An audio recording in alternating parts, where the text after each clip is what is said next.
zona Spania și Germania. Din zona Madridului sunt circa 300.000 de români în această zonă, din Bavaria, Renania, Westfalia, din Germania, unde sunt iarăși câteva sute de mii de români și unde sunt focare de infecție cu acest virus. Asta va crea probleme suplimentare pentru sistemul de sănătate, va crea probleme suplimentare pentru sistemul de asistență socială. Vor fi foarte mulți copii care vor trebui reintegrați în școli și nu cred, iarăși, că România este pregătită.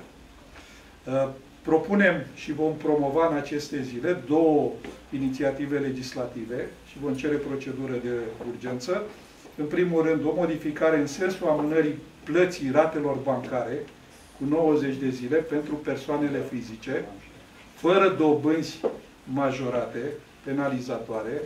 Este evident că dacă oamenii nu merg la lucru, nu pot să-și plătească nici ratele, iar dacă nu se plătesc ratele, lucrul ăsta va influența și activitatea băncilor și mai departe activitatea întregii economii naționale.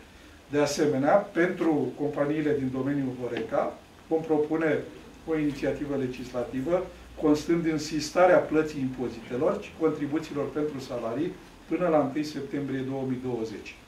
În România, de exemplu, în industria aceasta de servicii de alimentație publică, turism, hotelărie, sunt circa 300.000 de persoane. Dispariția acestor locuri de muncă va avea efecte dramatice pentru economia națională și pentru situația socială și bugetară a României. Fără intervenție